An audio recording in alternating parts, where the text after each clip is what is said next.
मेरा चर्च भी नाल आ। सो प्रभु सारे नु। और जिस तरह पास्टर जॉनी ने दसिया कि अगले संडे एक पास्टर प्रिया लेडी आ, इन्हां दा पंजाबी चर्च आ और उन्हां दे नाल पास्टर प्रितपाल सिंह आ, ਉਹ प्रेज एंड वर्शिप करनगे। मैं भी आवांगा।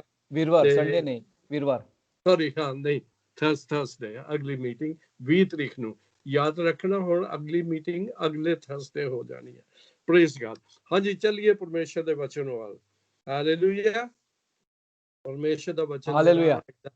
ਅੱਜ ਦੀ ਗੱਲ ਮੈਂ ਇਹ ਕਰਨਾ ਚਾਹਨਾ ਵੀ ਸਾਡਾ ਜਿਹੜਾ ਵਿਸ਼ਵਾਸ ਆ ਉਹਦੀ ਨੀਂਹ ਕੀ ਆ। what is the foundation of our faith? ਗੱਲ ਇਸ ਤਰ੍ਹਾਂ ਕਿ ਮੈਂ ਰੀਸੈਂਟਲੀ ਬਹੁਤ ਸਾਰੇ ਚਰਚਿਸ, ਬਹੁਤ ਸਾਰੇ ਲੋਕਾਂ ਨਾਲ ਗੱਲਬਾਤ ਕਰ ਰਿਹਾ ਤੇ ਉਹ ਕਹਿੰਦੇ ਜੀ ਅਸੀਂ ਫਲਾਣੇ ਚਰਚ ਜਾਂਦੇ ਆ, ਫਲਾਣਾ ਪਾਦਰੀ ਆ। ਔਰ ਲੋਕਾਂ ਦਾ ਵਿਸ਼ਵਾਸ ਇੰਨਾ ਕੁ ਚਰਚ ਔਰ ਪਾਦਰੀਆਂ ਦੇ ਉੱਤੇ ਹੋ ਗਿਆ ਕਿ ਉਹ ਪ੍ਰਭੂ ਯਿਸੂ ਨੂੰ ਭੁੱਲ ਹੀ ਗਏ ਨੇ। ਤੇ ਮੇਰੇ ਮਨ ਚ ਆਇਆ, ਮੈਂ ਆਪਣੇ ਚਰਚ ਨਾਲ ਵੀ ਗੱਲ ਕਰ ਰਿਹਾ ਸੀ, ਖਾਸ ਕਰ ਪੰਜਾਬ ਦੇ ਵਿੱਚ ਲੱਖਾਂ ਦੇ ਹਿਸਾਬ ਨਾਲ ਲੋਕੀ ਮੀਟਿੰਗਸ ਦੇ ਵਿੱਚ ਜਾ ਰਹੇ ਆ ਔਰ ਉਹ ਕੀ ਕਰ ਰਹੇ ਆ ਕਿ ਉਹ ਬੰਦੇ ਦਾ ਹੀ ਨਾਂ ਲੈ ਰਹੇ ਆ, ਉਸ ਬੰਦੇ ਦਾ ਹੀ ਨਾਂ ਲੈ ਰਹੇ ਆ। ਔਰ ਮੈਂ ਯਾਦ ਕਰਾਉਣਾ ਚਾਹੁੰਦਾ ਕਿ ਸਾਡਾ ਜਿਹੜਾ ਵਿਸ਼ਵਾਸ ਆ ਉਹਦੀ ਨੀਂਹ ਜਿਹੜੀ ਆ ਉਹ ਕੀ ਆ। ਤੇ ਆਮ ਤੌਰ ਦੇ ਉੱਤੇ ਜਦੋਂ ਬਾਈਬਲ ਗੱਲ ਕਰਦੀ ਆ ਵਿਸ਼ਵਾਸੀਆਂ ਦੇ ਬਾਰੇ, ਤੇ ਵਿਸ਼ਵਾਸੀ ਚਾਹੇ ਇਕੱਠੇ ਹੋਣ ਚਾਹੇ ਇਕੱਲਾ ਹੋਵੇ, ਉਹ ਉਹਨਾਂ ਨੂੰ ਕਈ ਕਿਸਮ ਦੇ ਉਦਾਹਰਣ ਦਿੰਦੀ ਆ।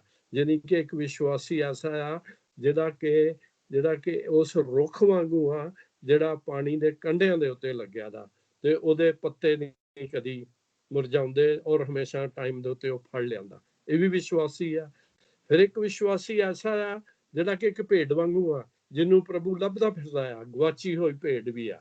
ਜਦੋਂ ਪ੍ਰਭੂ ਦੇ ਵਿੱਚ ਆ ਜਾਂਦਾ ਉਹ ਪ੍ਰਭੂ ਦੀ ਭੇਡ ਬਣ ਜਾਂਦਾ। ਤੇ ਫਿਰ ਪ੍ਰਭੂ ਕਹਿੰਦਾ ਕਿ ਮੇਰੀ ਭੇਡ ਮੇਰੀ ਆਵਾਜ਼ ਸੁਣਦੀ। ਉਹ ਸਿਰਫ ਪ੍ਰਭੂ ਦੀ ਆਵਾਜ਼ ਨੂੰ ਸੁਣਦਾ। ਔਰ ਇੱਕ ਹੋਰ ਮਿਸਾਲ ਜਿਹੜੀ ਦਿੱਤੀ ਗਈ ਆ, ਉਹ ਇੱਕ ਵਿਸ਼ਵਾਸੀ ਨੂੰ ਜਾਂ ਵਿਸ਼ਵਾਸੀ ਮੰਡਲੀ ਨੂੰ ਇੱਕ ਬਿਲਡਿੰਗ ਉਦਾਹਰਨ ਦਿੱਤਾ ਜਾਂਦਾ ਵੀ ਉਹ ਬਿਲਡਿੰਗ ਆ। ਅਤੇ ਅੱਜ ਆਪਾਂ ਗੱਲ ਕਰਾਂਗੇ ਕਿ ਵਿਸ਼ਵਾਸੀ ਬਿਲਡਿੰਗ ਕਿਸ ਤਰ੍ਹਾਂ ਆ ਔਰ ਉਹਨਾਂ ਦੀ ਨੀਂਹ ਕੀ ਆ। ਹਾਲੇਲੂਇਆ।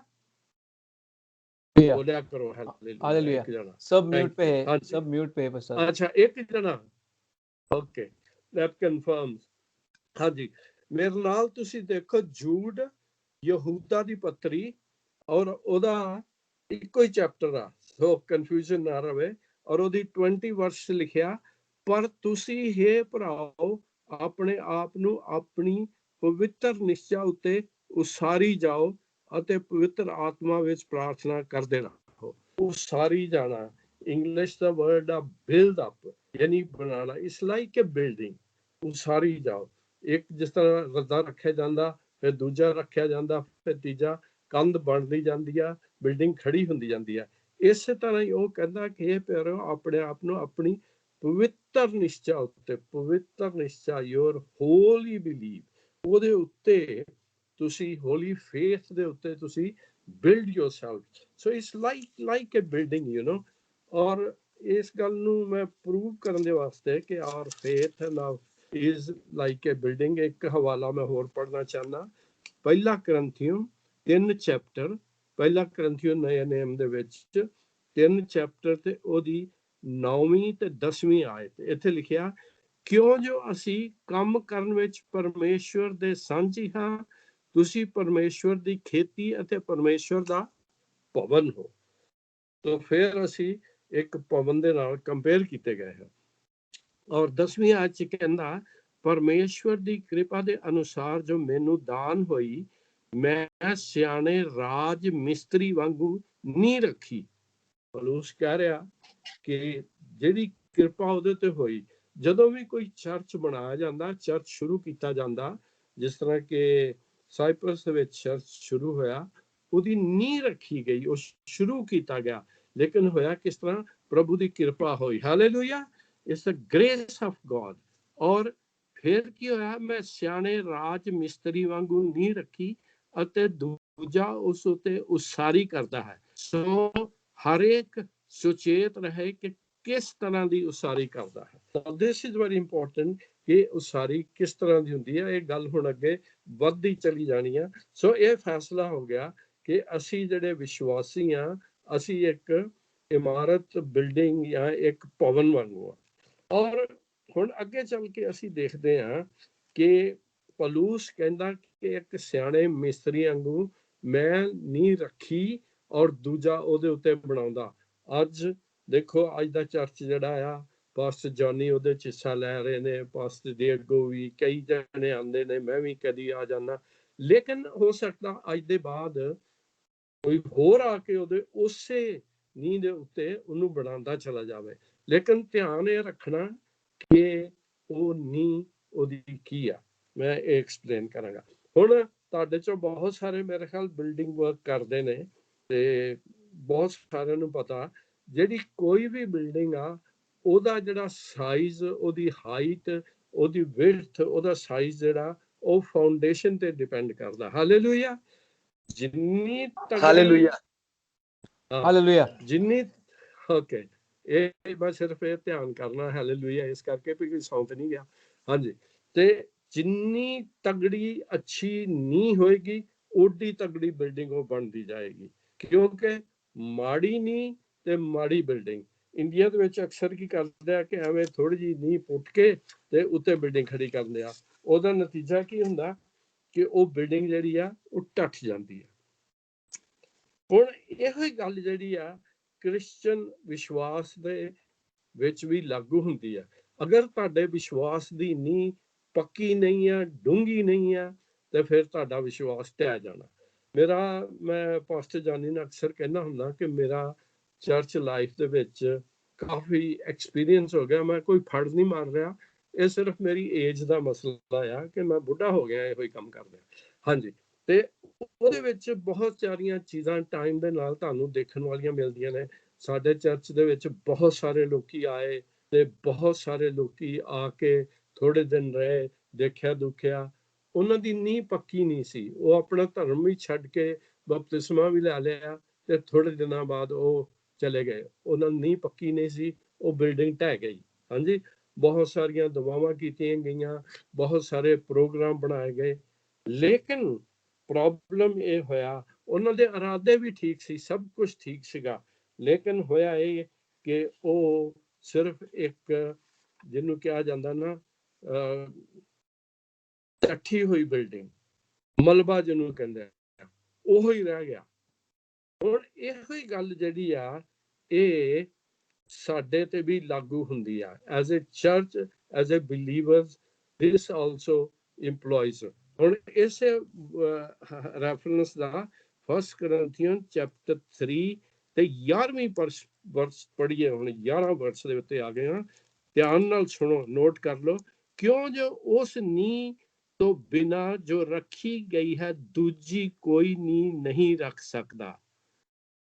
ਜਿਹੜੀ ਇੱਕ ਨੀਂਹ ਰੱਖੀ ਗਈ ਹੈ, ਅਗਰ ਉਹ ਨੀਂਹ ਸਹੀ ਹੈ ਤੇ ਉਹਦੇ ਉੱਤੇ ਹੋਰ ਕੋਈ ਨੀਂਹ ਨਹੀਂ ਰੱਖ ਸਕਦਾ। ਕਈ ਵਾਰੀ ਚਰਚਿਸ ਦੇ ਵਿੱਚ ਕੀ ਹੁੰਦਾ ਕਿ ਇੱਕ ਨੀਂਹ ਰੱਖੀ ਤੇ ਦੂਜਾ ਕੋਈ ਹੋ ਗਿਆ, ਨਹੀਂ ਜੀ ਨਹੀਂ ਇਹ ਨਹੀਂ ਠੀਕ ਹੈ, ਉਹ ਓਨਲੀ ਜੀਸਸ ਹੈ, ਇਹ ਨਹੀਂ ਠੀਕ ਹੈ, ਉਹ ਬਾਪ ਬੇਟਾ ਤੇ ਰੂਲ ਕੁਦਸ ਨਹੀਂ, ਉਹ ਸਿਰਫ ਓਨਲੀ ਜੀਸਸ ਹੈ, ਜਾਂ other theologies. Be careful, be careful. I heard something happened, Nicosia ਦੇ ਵਿੱਚ ਵੀ ਹੋਇਆ, ਸਾਡੇ ਚਰਚ 'ਚ ਵੀ ਹੋਇਆ। ਇਹ ਨੀਂਹ ਬਦਲਣ ਵਾਲੇ ਵੀ ਆ ਜਾਂਦੇ ਨੇ, ਨਹੀਂ ਜੀ ਇਹ ਨਹੀਂ ਠੀਕ ਨੇ, ਏਦਾਂ ਕਰ ਲਓ। ਹੁਣ ਆਖਰੀ ਗੱਲ ਧਿਆਨ ਨਾਲ ਸੁਣ ਲਓ, ਉਹ ਨੀਂਹ ਯਿਸੂ ਮਸੀਹ ਹੈ। ਹਾਲੇਲੂਇਆ। ਉਹ ਨੀਂਹ ਹੋਰ ਕੋਈ ਨਹੀਂ। ਕੌਣ ਹੈ? ਹਾਲੇਲੂਇਆ, ਯਿਸੂ ਮਸੀਹ ਹੈ। ਯਿਸੂ ਮਸੀਹ ਦੇ ਸਿਵਾ ਹੋਰ ਕੋਈ ਚਰਚ ਲੀਡਰ, ਕੋਈ ਐਸੋਸੀਏਸ਼ਨ, ਕੋਈ ਡਾਇਰੈਕਟਰ, ਕੋਈ ਆਈ ਮੀਨ ਬਿਗ ਸ਼ਾਟ ਜਾਂ ਨਵੇਂ ਥਿਓਲੋਜੀ ਵਾਲੇ leader, they are not the foundation. Foundation is always the Jesus Christ. ਉਹ ਇਹ ਲਿਖਦਾ, ਇਹ ਸੁਣ ਲਓ। ਕਿਉਂ ਜੋ ਉਹ ਨੀਂਹ ਦੇ ਬਿਨਾ ਕੋਈ ਰੱਖੀ ਹੋਈ ਦੂਜੀ ਕੋਈ ਨਹੀਂ ਰੱਖ ਸਕਦਾ। ਹੋਰ ਕੋਈ ਨੀਂਹ ਨਹੀਂ ਜੇ। ਅਗਰ ਤੁਹਾਡੇ ਕੋਲ ਕੋਈ ਬੰਦਾ ਆਉਂਦਾ ਤੁਹਾਨੂੰ ਕਹਿੰਦਾ ਕਿ ਆਹ ਗੱਲ ਇਸ ਤਰ੍ਹਾਂ ਆ, ਆਹ ਗੱਲ ਇਸ ਤਰ੍ਹਾਂ ਨਹੀਂ ਆ, ਸਿਵਾਏ ਪ੍ਰਭੂ ਯਿਸੂ ਦੇ ਹੋਰ ਕੋਈ ਗੱਲ ਮੰਨਣੀ ਸੁਣਨੀ ਜਿਹੜੀ ਹੈ ਉਹ ਗਲਤ ਹੈ। ਅੱਛਾ, ਹੁਣ ਅੱਗੇ ਚੱਲੀਏ। ਇਹ ਗੱਲ ਜਿਹੜੀ ਆ ਇਹ ਤਾਂ ਸੋ ਫਾਰ ਪੌਲੁਸ ਹੀ ਲਿਖ ਰਿਹਾ ਸੀ। ਹੁਣ ਅਸੀਂ ਦੇਖਦੇ ਹਾਂ ਕਿ ਪਤਰਸ ਕੀ ਕਹਿੰਦਾ ਹੈ। ਹਾਲੇਲੂਇਆ। ਪਤਰਸ ਦੇ ਮੇਰੇ ਨਾਲ ਚੱਲੋ ਤੁਸੀਂ ਚੈਪਟਰ 2 ਦੇ ਵਿੱਚ ਚੱਲੋ। ਪਹਿਲਾ ਪਤਰਸ ਉਹਦਾ ਦੂਸਰਾ ਚੈਪਟਰ। ਹਾਲੇਲੂਇਆ। ਦੂਸਰਾ ਚੈਪਟਰ, ਕਿਉਂਕਿ ਮੈਂ ਬਾਈਬਲ ਦਾ ਰੈਫਰੈਂਸ ਇਸ ਕਰਕੇ ਹਮੇਸ਼ਾ ਯੂਜ਼ ਕਰਨਾ, ਇਸਤੇਮਾਲ ਕਰਨਾ, ਕਿਉਂਕਿ ਮੈਂ ਇਹ ਗੱਲ ਬਾਈਬਲ ਚੋਂ ਹੀ ਕਰਨਾ ਚਾਹੁੰਦਾ, ਔਰ ਮੇਰਾ ਖਿਆਲ ਤੁਸੀਂ ਇਹਦੇ ਨਾਲ ਸਹਿਮਤ ਹੋਵੋਗੇ। ਹਾਂਜੀ। ਔਰ ਪਹਿਲਾ ਪਤਰਸ ਉਹਦਾ ਦੂਸਰਾ ਚੈਪਟਰ ਉਹਦੀ 6ਵੀਂ ਵਰਸ ਦੇ ਵਿੱਚ ਲਿਖਿਆ ਹੋਇਆ, ਇਸ ਲਈ ਜੋ ਧਰਮ ਪੁਸਤਕ ਵਿੱਚ ਇਹ ਆਇਆ ਹੈ, it is written in the scriptures. ਪਹਿਲੇ ਵੀ ਲਿਖਿਆ, ਮੈਂ ਤੁਹਾਨੂੰ ਦੱਸਣਾ ਕਿੱਥੇ ਲਿਖਿਆ। ਦੇਖੋ, ਮੈਂ ਸਿਯੋਨ ਵਿੱਚ ਇੱਕ ਖੂੰਜੇ ਦਾ ਪੱਥਰ ਚੁਣਿਆ ਹੋਇਆ ਅਮੋਲਕ ਰੱਖਦਾ ਹਾਂ, ਅਤੇ ਜਿਹੜਾ ਉਸ ਉੱਤੇ ਪ੍ਰਤੀਤ ਕਰਦਾ ਹੈ, ਹਾਲੇਲੂਇਆ, ਉਹ ਕਦੇ ਸ਼ਰਮਿੰਦਾ ਨਾ ਹੋਏਗਾ। ਇਹ ਹੁਣ ਵਚਨ ਜਿਹੜਾ ਹੈ, ਇਹ ਪਹਿਲੇ ਵੀ ਸਕ੍ਰਿਪਚਰ ਦੇ ਵਿੱਚ ਲਿਖਿਆ ਹੋਇਆ। ਮੈਂ ਤੁਹਾਨੂੰ ਦੱਸ ਹੀ ਦਿੰਦਾ ਕਿ ਇਹ ਅਜ਼ਾਇਆ 28 ਵਰਸ 16 ਚੋਂ ਲਿਆ ਗਿਆ। ਪੁਰਾਣੇ ਨੇਮ ਦੇ ਵਿੱਚੋਂ ਅਸ਼ਾਇਆ ਨਬੀ ਦੀ ਕਿਤਾਬ, ਉਹਦਾ 28 ਚੈਪਟਰ, ਉਹਦੀ 16 ਵਰਸ ਦੇ ਵਿੱਚੋਂ ਲਿਆ ਗਿਆ। ਔਰ ਇਹ ਲਿਖਦਾ ਕਿ ਇਹ ਇੱਕ ਸਿਯੋਨ ਵਿੱਚ ਇੱਕ ਖੂੰਜੇ ਦਾ ਪੱਥਰ ਚੁਣਿਆ ਹੋਇਆ ਹੈ, ਅਮੋਲਕ ਰੱਖਦਾ ਹਾਂ, ਅਤੇ ਜਿਹੜਾ ਉਹਦੇ ਉੱਤੇ ਵਿਸ਼ਵਾਸ ਕਰੇਗਾ ਉਹ ਕਦੀ ਸ਼ਰਮਿੰਦਾ ਨਾ ਹੋਏਗਾ। ਹੁਣ ਇਹ ਜਿਹੜਾ ਪੱਥਰ ਹੈ ਉਹ ਅਮੋਲਕ ਹੈ, ਕੀਮਤੀ ਹੈ, ਪ੍ਰੈਸ਼ੀਅਸ ਸਟੋਨ। ਔਰ ਥੋੜਾ ਜਿਹੀ ਸਟੋਰੀ ਜਿਹੜੀ ਹੈ ਬਦਲ ਗਈ ਆ। Instead of the foundation, this is a corner stone.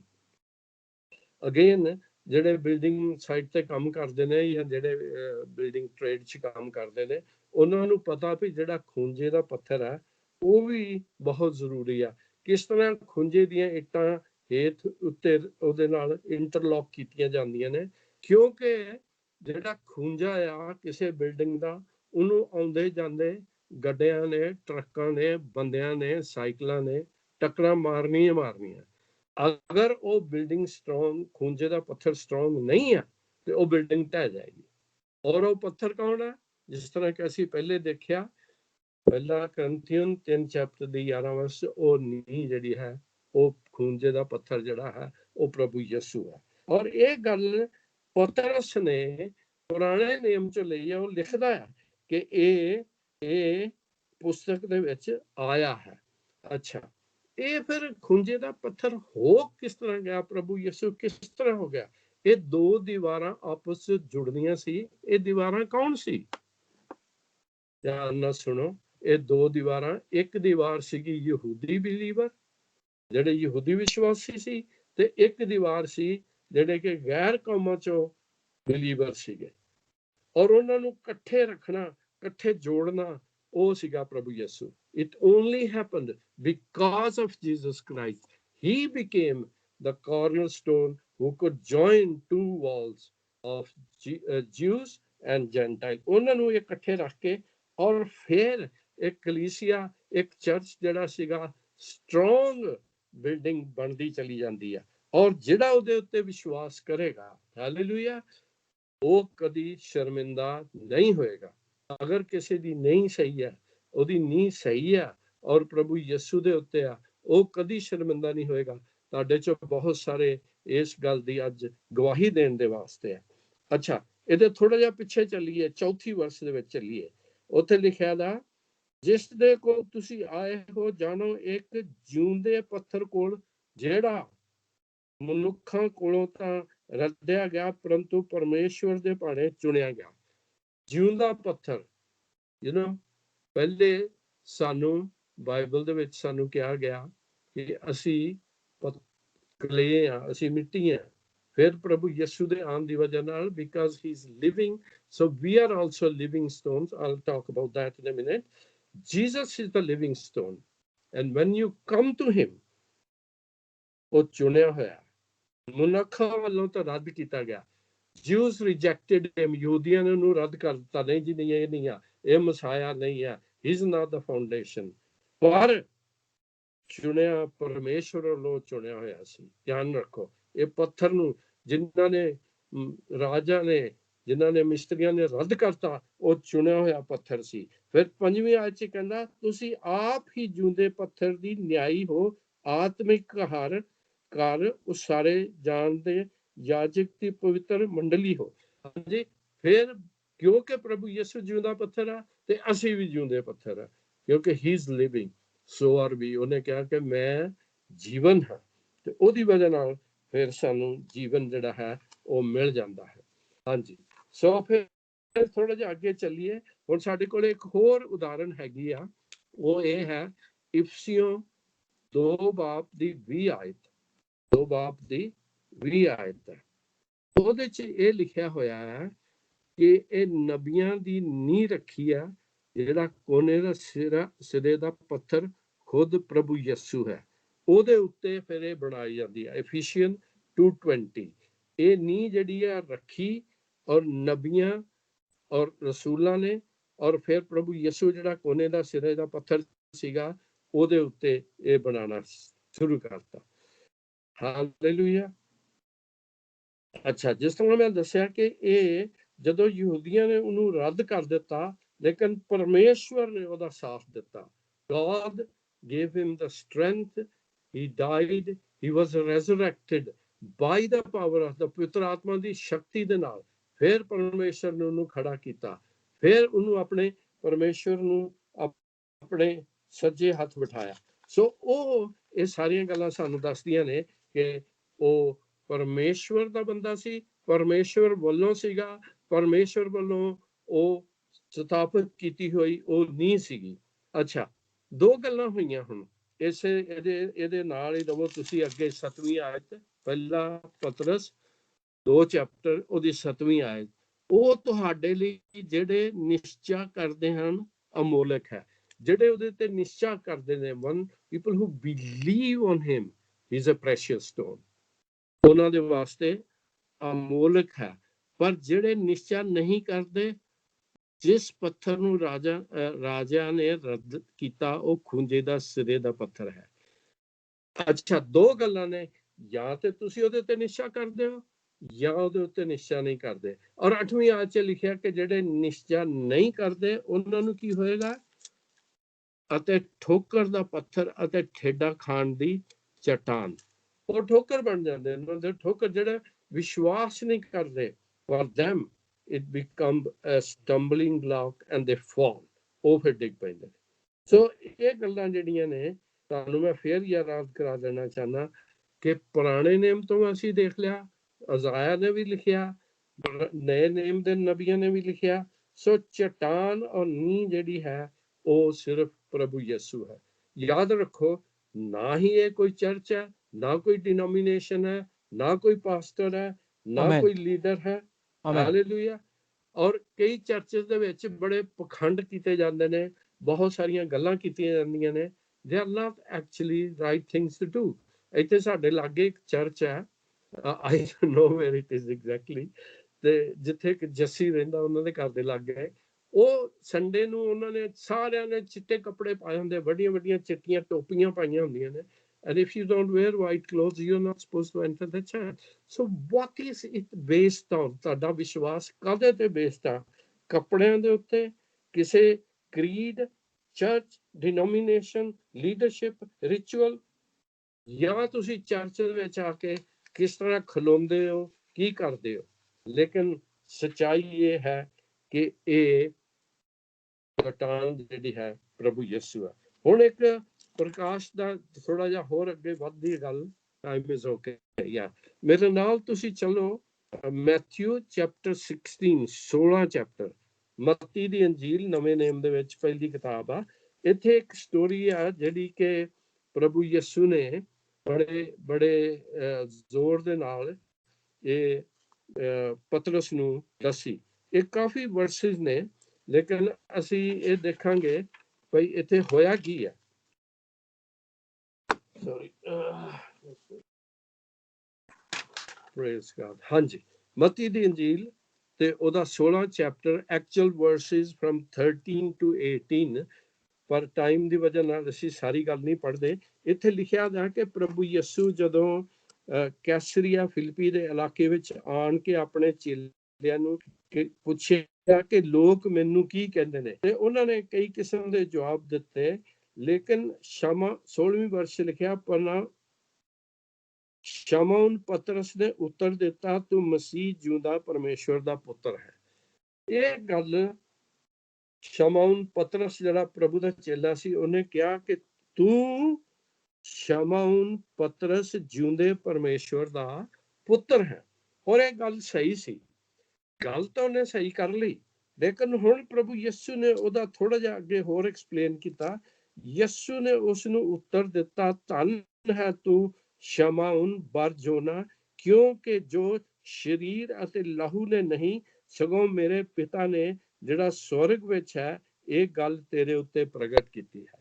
ਸੋ ਇਹ ਗੱਲ ਪ੍ਰਭੂ ਯਿਸੂ ਨੇ ਆਪਣੇ ਚੇਲੇ ਨੂੰ ਦੱਸ ਦਿੱਤੀ, ਪਤਰਸ ਨੂੰ, ਕਿ ਇਹ ਜਿਹੜੀ ਗੱਲ ਤੂੰ ਕਿਹਾ ਕਿ ਮੈਂ ਪਰਮੇਸ਼ਵਰ ਦਾ ਪੁੱਤਰ ਹਾਂ, ਇਹ ਗੱਲ ਕਿਸੇ ਨੇ ਤੈਨੂੰ ਸਰੀਰ ਅਤੇ ਲਹੂ ਨੇ ਨਹੀਂ, that means ਕਿ ਆਦਮੀਆਂ ਨੇ, ਇਨਸਾਨਾਂ ਨੇ ਨਹੀਂ, ਪਰਮੇਸ਼ਵਰ ਨੇ ਦੱਸੀ ਹੈ। ਸੋ ਜ਼ਰੂਰੀ ਹੈ ਕਿ ਪਰਮੇਸ਼ਵਰ ਦੀ ਗੱਲ ਨੂੰ ਸੋਚਣ ਔਰ ਸਮਝਣ ਵਾਸਤੇ ਅਸੀਂ ਪਰਮੇਸ਼ਵਰ ਤੇ ਉਹਦੀ ਆਤਮਾ ਤੇ ਡਿਪੈਂਡ ਕਰੀਏ। ਇਹ ਠੀਕ ਹੈ, ਵਾਸਤੇ ਤੁਹਾਨੂੰ ਸਿਖਾਉਂਦੇ ਨੇ, ਤੁਹਾਨੂੰ ਦੱਸਦੇ ਨੇ, ਲੇਕਿਨ ਗੱਲਾਂ ਉਹ ਪਰਮੇਸ਼ਵਰ ਦੀਆਂ ਹੀ ਹੁੰਦੀਆਂ ਨੇ ਔਰ ਪਰਮੇਸ਼ਵਰ ਵੱਲੋਂ ਹੁੰਦੀਆਂ ਨੇ। ਅੱਛਾ, ਹੁਣ ਗੱਲ ਅੱਗੇ ਵਧੀ ਔਰ ਫਿਰ ਉਹਨੇ ਕਿਹਾ, ਅਤੇ ਮੈਂ ਵੀ ਤੈਨੂੰ ਆਖਦਾ ਹਾਂ, ਤੂੰ ਪਤਰਸ ਅਤੇ ਮੈਂ ਇਸ ਪੱਥਰ ਉੱਤੇ ਆਪਣੀ ਕਲੀਸਿਆ ਬਣਾਵਾਂਗਾ। ਹੁਣ ਇਹ ਜਿਹੜੀ ਗੱਲ ਹੈ ਬੜੀ ਫੇਮਸ ਸਟੋਰੀ ਹੈ, ਸ਼ਾਇਦ ਜਿਹੜੇ ਕ੍ਰਿਸਚਨ ਨੇ ਪੁਰਾਣੇ ਉਹਨਾਂ ਨੂੰ ਥੋੜਾ ਬਹੁਤਾ ਪਤਾ ਆ। ਉਹਨੇ ਕਿਹਾ ਕਿ ਮੈਂ ਇਸ ਪੱਥਰ ਉੱਤੇ ਆਪਣੀ ਕਲੀਸਿਆ ਬਣਾਵਾਂਗਾ, ਔਰ ਬਹੁਤ ਸਾਰੇ ਚਰਚਿਸ, ਬਹੁਤ ਸਾਰੇ ਵਿਸ਼ਵਾਸੀਆਂ ਨੇ ਇਸ ਗੱਲ ਨੂੰ ਫੜ ਲਿਆ ਕਿ ਪਰਮੇਸ਼ਵਰ ਨੇ, ਪ੍ਰਭੂ ਯਿਸੂ ਨੇ ਕਿਹਾ ਕਿ ਮੈਂ ਪਤਰਸ ਤੇਰੇ ਉੱਤੇ ਆਪਣੀ ਕਲੀਸਿਆ ਕਾਇਮ ਕਰਾਂਗਾ। ਹੁਣ ਤੁਸੀਂ ਤੇ ਯੂਨਾਨੀ ਭਾਸ਼ਾ ਨੂੰ ਸਮਝਦੇ ਹੋ, ਜਿਹੜਾ ਐਕਚੁਅਲ ਓਰੀਜਨਲ ਸ਼ਬਦ ਜਿਹੜਾ ਯੂਜ਼ ਕੀਤਾ ਗਿਆ ਸੀਗਾ ਉਹ ਪੈਟਰਾ ਸੀਗਾ, ਪੈਟਰੋਸ, ਜਿਹਦਾ ਮਤਲਬ ਕਿ ਇੱਕ ਛੋਟਾ ਪੱਥਰ ਹੈ, ਚਟਾਨ ਨਹੀਂ ਹੈ। ਪ੍ਰਭੂ ਦਾ ਮਤਲਬ ਇਹ ਸੀਗਾ ਕਿ ਉਹ ਇੱਕ ਚਟਾਨ ਦੇ ਉੱਤੇ, ਜਿਹੜਾ ਕਿ ਪ੍ਰਭੂ ਹੈ, ਪਰਮੇਸ਼ਵਰ ਹੈ, ਯਿਸੂ ਹੈ, ਉਹਦੇ ਉੱਤੇ ਕਾਇਮ ਕਰੇਗਾ, ਨਾ ਕਿ ਇੱਕ ਛੋਟੇ ਪੱਥਰ ਦੇ ਉੱਤੇ ਜਿਹਨੂੰ ਰੋੜਾ ਜਾਂ ਠੀਕਰੀ ਜਾਂ ਗੀਟਾ ਕਿਹਾ ਜਾਂਦਾ ਹੈ। ਸੋ ਇਹ ਥੋੜੇ ਜਿਹੇ ਟ੍ਰਾਂਸਲੇਸ਼ਨ ਦੇ ਦੋ ਲਫ਼ਜ਼ ਨੇ, ਪੈਟਰੋਸ ਐਂਡ ਪੈਟਰਾ। ਤੁਸੀਂ ਸ਼ਾਇਦ ਗ੍ਰੀਕ ਮੇਰੇ ਨਾਲ ਜ਼ਿਆਦਾ ਜਾਣਦੇ ਹੋਵੋਗੇ।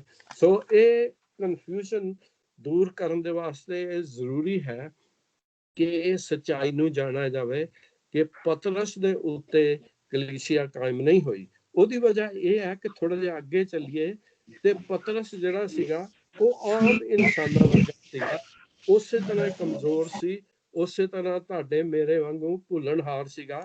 ਅੱਗੇ 16 ਚੈਪਟਰ ਦੀ 23 ਵਰਸ ਦੇ ਵਿੱਚ ਕਿਹਾ, ਉਸ ਨੂੰ ਮੁੜ ਕੇ ਪਤਰਸ ਨੂੰ ਆਖਿਆ, ਹੇ ਸ਼ੈਤਾਨ ਮੇਥੋਂ ਪਿੱਛੇ ਹੋ ਜਾ। ਕਿਉਂਕਿ ਪਤਰਸ ਜਿਸ ਵੇਲੇ ਪ੍ਰਭੂ ਯਿਸੂ ਨੇ ਕਿਹਾ ਕਿ ਮੈਂ ਸੂਲੀ ਚੜਨਾ, ਮੈਂ ਮਰ ਜਾਣਾ ਪਾਪੀਆਂ ਦੀ ਖਾਤਰ, ਤੇ ਪਤਰਸ ਕਹਿਣ ਲੱਗਾ, ਨਹੀਂ ਜੀ, ਨਹੀਂ, ਇਹ ਕੰਮ ਨਾ ਕਰਿਓ, ਇਹ ਨਹੀਂ ਹੋ ਸਕਦਾ। ਉਸ ਵੇਲੇ ਪ੍ਰਭੂ ਯਿਸੂ ਨੇ ਉਹਨੂੰ ਝਿੜਕਿਆ। ਇਹ ਨਹੀਂ ਕਿ ਉਹ ਸ਼ੈਤਾਨ ਹੀ ਬਣ ਗਿਆ ਸੀ, ਸ਼ੈਤਾਨ ਦਾ ਅਸਰ ਉਹਦੇ ਉੱਤੇ ਹੋ ਗਿਆ ਸੀ, ਔਰ ਉਹਨੇ ਕਿਹਾ ਕਿ ਤੂੰ ਮੇਰੇ ਲਈ ਠੋਕਰ ਹੈ, ਕਿਉਂ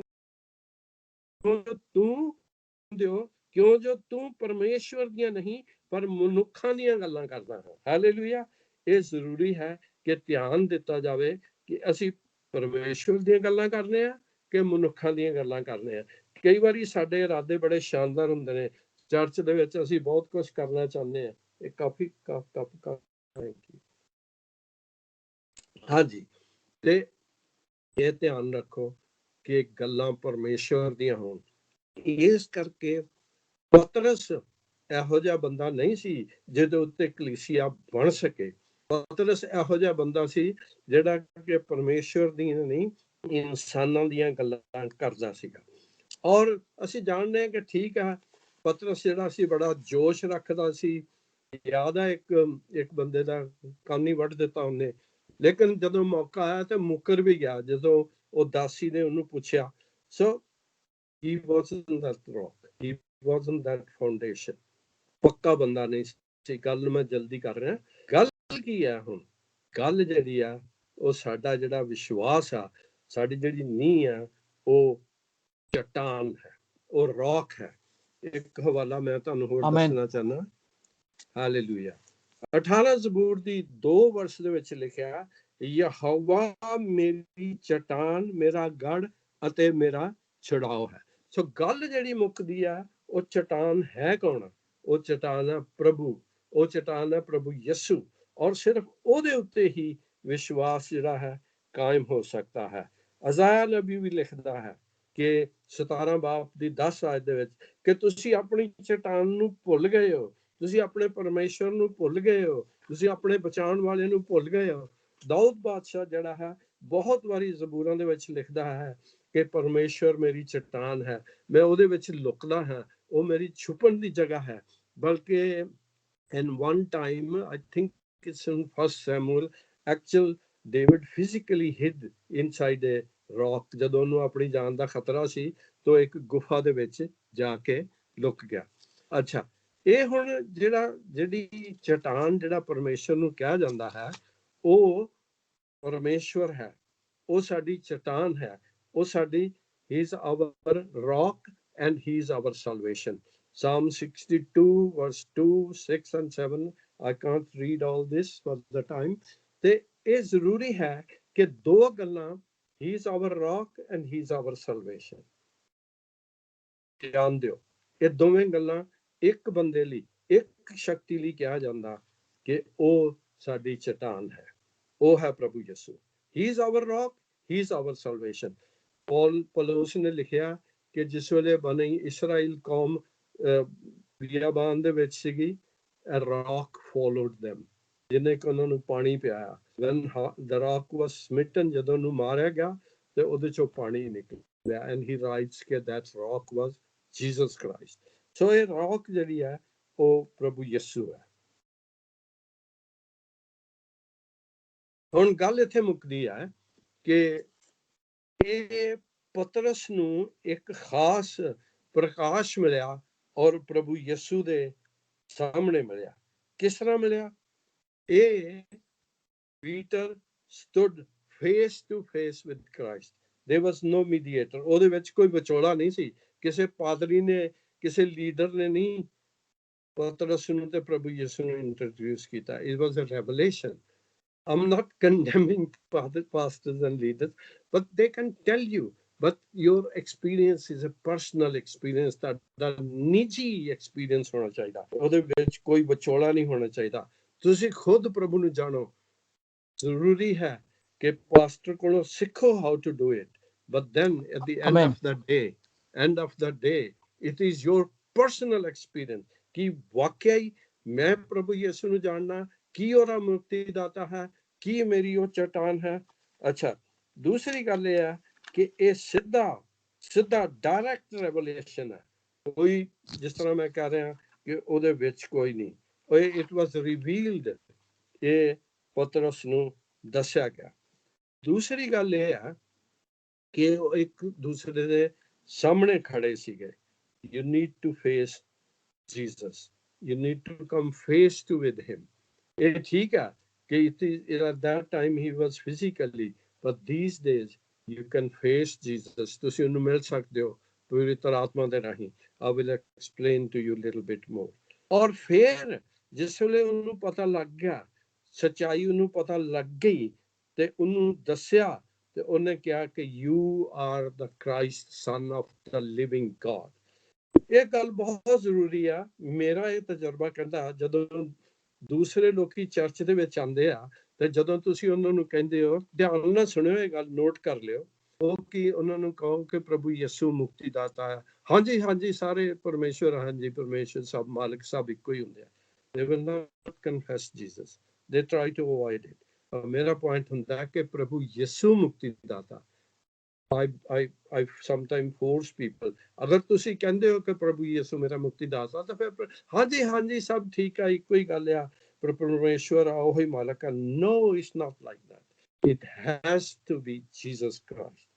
ਔਰ ਫਿਰ then what Peter did, he did a public confession। ਲੁਕ ਕੇ ਨਹੀਂ, ਘਰ ਜਾ ਕੇ ਨਹੀਂ, public confession। ਉਹਨੇ ਇਸ ਗੱਲ ਨੂੰ ਮੰਨ ਲਿਆ ਸਾਰਿਆਂ ਦੇ ਸਾਹਮਣੇ। That's why it is often said ਕਿ ਇੱਥੇ ਖਲੋ ਕੇ ਚਰਚ ਦੇ ਸਾਹਮਣੇ, ਲੋਕਾਂ ਦੇ ਸਾਹਮਣੇ ਤੁਸੀਂ ਇਹ ਗੱਲ ਦੱਸੋ। ਸੋ ਹੁਣ ਸਵਾਲ ਇਹ ਹੁੰਦਾ ਕਿ ਕੀ ਇਹ ਕੰਮ ਹੋ ਸਕਦਾ? ਅੱਜ ਵੀ ਪ੍ਰਭੂ ਆਪਣਾ ਦਰਸ਼ਨ ਦਿੰਦਾ ਕਿ ਅੱਜ ਵੀ ਲੋਕੀ ਪ੍ਰਭੂ ਨੂੰ ਜਾਣ ਸਕਦੇ ਆ? The answer is yes. ਕਿਉਂਕਿ ਜਿਹੜਾ ਪ੍ਰਭੂ ਯਿਸੂ ਉਸ ਵੇਲੇ ਪਤਰਸ ਨਾਲ ਗੱਲ ਕਰ ਰਿਹਾ ਸੀ, ਉਹ ਆਤਮਿਕ ਪ੍ਰਭੂ ਯਿਸੂ ਸੀ। He wasn't the carpenter's son. He wasn't the Jesus of Nazareth. He was the divine. ਉਸ ਵੇਲੇ ਆਤਮਿਕ ਸੀਗਾ। We need to know this, ਜਿਹੜਾ ਕਿ ਪਤਰਸ ਨੂੰ ਸਿਖਾ ਰਿਹਾ ਸੀ। ਔਰ ਇਹ ਅੱਜ 2000 ਸਾਲ ਬਾਅਦ ਵੀ not changing, ਨਾ ਬਦਲਣ ਵਾਲਾ ਪਰਮੇਸ਼ਵਰ ਹੈ।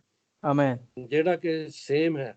ਅੱਜ ਵੀ ਤੁਹਾਨੂੰ ਉਹ ਮੁਕਾਸ਼ਵਾ, ਉਹ revelation ਦੇ ਸਕਦਾ ਹੈ। ਔਰ again, this revelation was not given by blood and flesh and blood. ਔਰ ਇਹ ਜਿਹੜਾ ਤੁਹਾਨੂੰ ਇਹ ਪਵਿੱਤਰ ਆਤਮਾ ਵੱਲੋਂ, ਪ੍ਰਭੂ ਦੀ ਆਤਮਾ ਵੱਲੋਂ ਮਿਲਣਾ। Now my final point ਇਹ ਹੈ ਕਿ ਪ੍ਰਭੂ ਯਿਸੂ ਜਿਸ ਵੇਲੇ ਜਾ ਰਿਹਾ ਸੀ ਸਵਰਗ ਦੇ ਵਿੱਚ, it's a very strong point, please note this down. ਉਹਨੇ ਕਿਹਾ ਕਿ ਮੈਂ ਤੁਹਾਡੇ ਵਾਸਤੇ ਮਦਦਗਾਰ ਭੇਜਾਂਗਾ, ਤੁਹਾਡੇ ਲਈ helper ਭੇਜਾਂਗਾ।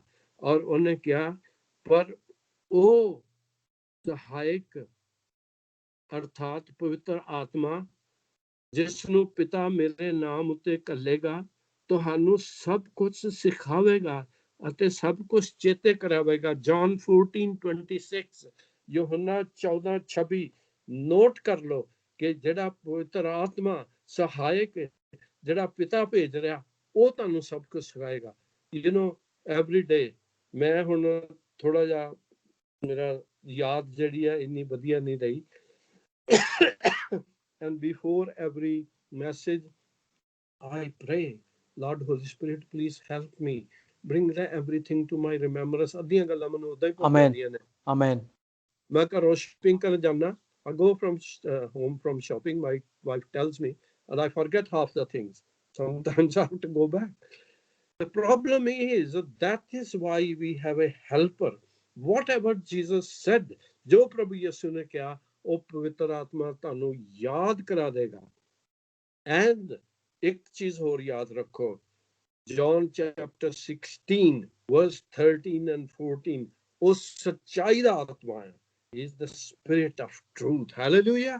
It's a wonderful thing ਕਿ ਜੋ ਕੁਝ ਵੀ ਸਿਖਾਏਗਾ ਉਹ ਸੱਚਾਈ ਸਿਖਾਏਗਾ। ਸੱਚਾਈ ਕੀ ਹੈ? That Jesus Christ is the Son of the living God. That is the truth. That the Spirit will teach you and will let you know. Hallelujah. And finally, I just want to remind you something. Okay. Hallelujah. Praise God. ਹਾਂਜੀ, ਪੌਲੁਸ ਨੇ ਇੱਕ ਗੱਲ ਲਿਖੀ ਆ, 2 ਤਿਮੋਥੀ chapter 1 verse 12। ਉਹ ਕਹਿੰਦਾ, I know whom I have believed, and I am persuaded that he is able to keep up what I have committed to him until the day. ਕਹਿੰਦਾ ਕਿ ਮੈਂ ਜਾਣਨਾ ਜਿਸ ਦੇ ਉੱਤੇ ਮੈਂ ਵਿਸ਼ਵਾਸ ਕਰਨਾ। ਹੁਣ ਇੱਕ ਕੁਐਸਚਨ ਮੇਰਾ ਆ ਰਿਹਾ ਤੁਹਾਡੇ ਉੱਤੇ ਸਾਰਿਆਂ ਵਾਸਤੇ, ਕੀ ਤੁਸੀਂ ਅੱਜ ਵੀ ਕਹਿ ਸਕਦੇ ਹੋ ਪੌਲੁਸ ਵਾਂਗੂ 2 ਤਿਮੋਥੀ ਚੈਪਟਰ 1 verse 12, ਕੀ ਤੁਸੀਂ ਜਾਣਦੇ ਹੋ ਕਿਹਦੇ ਉੱਤੇ ਵਿਸ਼ਵਾਸ ਕਰਦੇ ਹੋ? ਉਹਨੇ ਕਿਹਾ ਕਿ ਮੈਂ ਜਾਣਨਾ। ਫਿਰ ਉਹੀ ਗੱਲ, ਕਿਸੇ ਪਾਸਟਰ ਨੂੰ ਨਹੀਂ, ਕਿਸੇ ਚਰਚ ਨੂੰ ਨਹੀਂ, ਕਿਸੇ ਡਿਨੋਮੀਨੇਸ਼ਨ ਨੂੰ ਨਹੀਂ, ਉਹ ਸਿਰਫ ਪ੍ਰਭੂ ਯਿਸੂ ਨੂੰ ਜਾਣਦਾ ਸੀ। ਔਰ ਕੀ ਅੱਜ ਵੀ ਅਸੀਂ ਇਹ ਕਹਿਣ ਲਈ ਤਿਆਰ ਹਾਂ ਕਿ ਅਸੀਂ ਜਾਣਦੇ ਹਾਂ ਕਿ ਜਿਸ ਦੇ ਉੱਤੇ ਅਸੀਂ ਵਿਸ਼ਵਾਸ ਕਰ ਰਹੇ ਹਾਂ, ਔਰ ਉਹ ਹੈ Jesus Christ, the Son of living God. Can you say that with me? ਕਿ ਮੈਂ ਪ੍ਰਭੂ ਯਿਸੂ ਦੇ ਉੱਤੇ ਜਿਹੜਾ ਕਿ ਜ਼ਿੰਦਾ ਪਰਮੇਸ਼ਰ ਦਾ ਪੁੱਤਰ ਹੈ, ਉਹਦੇ ਉੱਤੇ ਵਿਸ਼ਵਾਸ ਕਰ ਸਕਦਾ। Can you say that? ਕਹਿ ਸਕਦੇ ਹੋ? Amen. Hallelujah. So here are yes uncle ji. ਹਾਂਜੀ, yes ਅਸੀਂ ਕਹਿ ਸਕਦੇ ਹਾਂ ਬੜੇ ਮਾਣ ਦੇ ਨਾਲ, ਬੜੇ praise God. Hallelujah. Okay, we'll give you a chance after this. Let's just pray. ਆਓ ਅਸੀਂ ਪ੍ਰਾਰਥਨਾ ਕਰੀਏ। Thank you, Lord. ਪ੍ਰਭੂ ਜੀ ਤੇਰਾ ਧੰਨਵਾਦ ਕਰਦੇ ਹਾਂ, ਤੇਰੀ ਤਾਰੀਫ ਤੇਰੀ ਮਹਿਮਾ ਕਰਨੇ ਹਾਂ। ਮੈਂ ਆਪਣੇ ਇਹਨਾਂ ਭੈਣ ਭਾਈਆਂ ਲਈ, ਇਹਨਾਂ ਬੱਚਿਆਂ ਲਈ ਪ੍ਰਭੂ ਤੇਰਾ ਧੰਨਵਾਦ ਕਰਦੇ ਹਾਂ, ਜਿਨ੍ਹਾਂ ਨੇ ਅੱਜ ਆਪਣੀ ਬਹੁਤ ਬਿਜ਼ੀ ਲਾਈਫ ਦੇ ਵਿੱਚੋਂ ਇਹ ਸਮੇਂ ਕੱਢਿਆ। ਔਰ ਪ੍ਰਭੂ ਤੇਰੇ ਵਚਨ ਦੇ ਵਾਸਤੇ ਧੰਨਵਾਦ ਕਰਦੇ ਹਾਂ, ਜਿਹੜਾ ਜ਼ਿੰਦਾ ਹੈ, ਇਟਸ ਅਲਾਈਵ, ਇਟਸ ਪਾਵਰਫੁਲ, ਸ਼ਕਤੀਸ਼ਾਲੀ ਹੈ। ਔਰ ਪ੍ਰਭੂ ਇਹ ਮਨਾਂ ਨੂੰ, ਦਿਲਾਂ ਨੂੰ, ਗੁਰਦਿਆਂ ਨੂੰ ਚੀਰਦਾ ਹੈ ਔਰ ਤੇਰੀ ਸੱਚਾਈ ਦੱਸਦਾ ਹੈ। ਮੈਂ ਇਸ ਵੇਲੇ ਤੇਰੇ ਅੱਗੇ ਬੇਨਤੀ ਕਰਦਾ ਹਾਂ ਕਿ ਆਪਣੇ ਸ਼ਬਦ ਨੂੰ ਬਲੈਸ ਕਰਨਾ। ਪ੍ਰਭੂ ਤੇਰਾ ਸ਼ਬਦ ਕਮਜ਼ੋਰ ਨਹੀਂ। ਮੈਂ ਹੋ ਸਕਦਾ ਹੈ ਐਜ਼ ਏ ਹਿਊਮਨ ਬੀਇੰਗ ਕਮਜ਼ੋਰੀ ਦੀ ਹਾਲਤ ਵਿੱਚ ਇਹ ਸ਼ਬਦ ਸੁਣਾਇਆ ਹੋਏ, ਲੇਕਿਨ ਇਹ ਸ਼ਬਦ ਪਾਵਰਫੁਲ ਹੈ। ਐਂਡ ਆਈ ਬਿਲੀਵ, ਮੈਂ ਵਿਸ਼ਵਾਸ ਕਰਦਾ ਹਾਂ ਕਿ ਇਹ ਸ਼ਬਦ ਕੰਮ ਕਰੇਗਾ, ਅੱਜ ਹੀ ਕਰੇਗਾ, ਅੱਜ ਤੋਂ ਹੀ ਕਰੇਗਾ ਔਰ ਹਮੇਸ਼ਾ ਤੱਕ ਕਰਦਾ ਰਹੇਗਾ। ਯਿਸੂ ਨਾਮ ਦੇ ਵਿੱਚ ਇਸ ਦੁਆ ਨੂੰ ਸੁਣ ਕਬੂਲ ਕਰ। ਆਮੀਨ। Bless you.